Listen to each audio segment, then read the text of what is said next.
ولقد أخذ الله ميثاق بني إسرائيل وبعثنا منهم 12 نقيبا وقال الله إني معكم لئن أقمتم الصلاة وآتيتم الزكاة وآمنتم برسلي وعزرتموهم وأقرضتم الله قرضا حسنا لأكفرن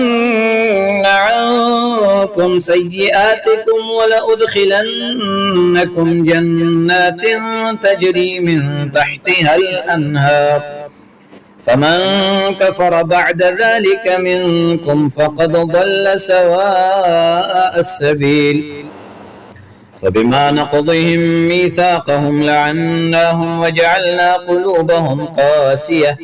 يحرفون الكلم عن مواضعه ونسوا حظا مما ذكروا به ولا تزال تطلع على خائنة منهم إلا قليلا منهم فاعف عنهم واصفح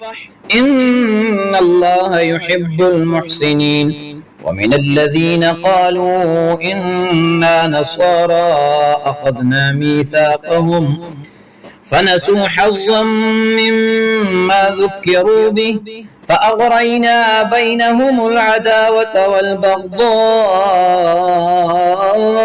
إلى يوم القيامة وسوف ينبئهم الله بما كانوا يصنعون يا أهل الكتاب قد جاءكم رسولنا يبين لكم كثيرا مما كنتم تخفون من الكتاب ويعفو عن كثير قد جاءكم من الله نور وكتاب مبين يهدي به الله من اتبع رضوانه سبل السلام ويخرجهم من الظلمات إلى النور بإذنه ويهديهم إلى صراط مستقيم لقد كفر الذين قالوا إن الله هو المسيح ابن مريم قل فمن يملك لكم من الله شيئا إن أراد أن يهلك المسيح ابن مريم وأمه ومن في الأرض جميعا ولله ملك السماوات والأرض وما بينهما يخلق ما يشاء والله على كل شيء قدير وقالت اليهود والنصارى نحن أبناء الله وأحباؤه قل فلم يعذبكم بذنوبكم بل أنتم بشر ممن خلق يغفر لمن يشاء ويعذب من يشاء ولله ملك السماوات والأرض وما بينهما وإليه المصير يا أهل الكتاب قد جاءكم رسولنا يبين لكم على فترة من الرسل أن تقولوا ما جاءنا من بشير ولا نذير فقد جاءكم بشير ونذير والله على كل شيء قدير وإذ قال موسى لقومه يا قوم اذكروا نعمة الله عليكم إذ جعل فيكم أنبياء وجعلكم ملوكا وآتاكم ما لم يؤت أحدا من العالمين يا قوم ادخلوا الأرض المقدسة التي كتب الله لكم ولا ترتدوا على أدباركم فتنقلبوا خاسرين قالوا يا موسى إن فيها قوما جبارين وإنا لن ندخلها حتى يخرجوا منها فإن يخرجوا منها فإنا داخلون قال رجلان من الذين يخافون أنعم الله عليهم ادخلوا عليهم الباب فإذا دخلتموه فإنكم ظالمون وعلى الله فتوكلوا إن كنتم مؤمنين قالوا يا موسى إنا لن ندخلها أبدا ما داموا فيها فاذهب أنت وربك فقاتلا إنا هاهنا قاعدون قال رب إني لا أملك إلا نفسي وأخي فافرق بيننا وبين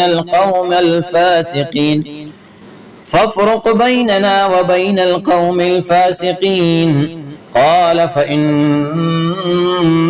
محرمة عليهم 40 سنة يتيهون في الأرض فلا تأس على القوم الفاسقين واتل عليهم نبأ ابني آدم بالحق إذ قربا قربانا فتقبل من أحدهما ولم يتقبل من الآخر قال لأقتلنك قال إنما يتقبل الله من المتقين لئن بسطت إلي يدك لتقتلني ما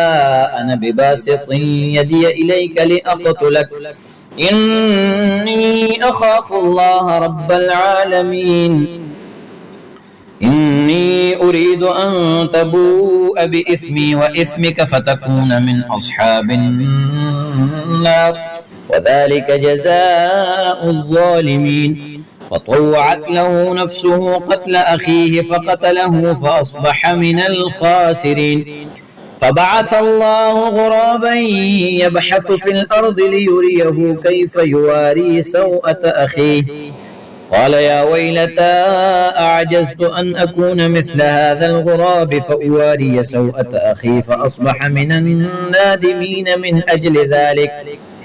كتبنا على بني إسرائيل أنه من قتل نفسا بغير نفس أو فساد في الأرض فكأنما قتل الناس جميعا ومن أحياها فكأنما أحيا الناس جميعا ولقد جاءتهم رسلنا بالبينات ثم إن كثيرا منهم بعد ذلك في الأرض لمسرفون إنما جزاء الذين يحاربون الله ورسوله ويسعون في الأرض فسادا أن يقتلوا أو يصلبوا أو تقطع أيديهم وأرجلهم من خلاف أو ينفوا من الأرض ذلك لهم خزي في الدنيا ولهم في الآخرة عذاب عظيم إلا الذين تابوا من قبل أن تقدروا عليهم فاعلموا أن الله غفور رحيم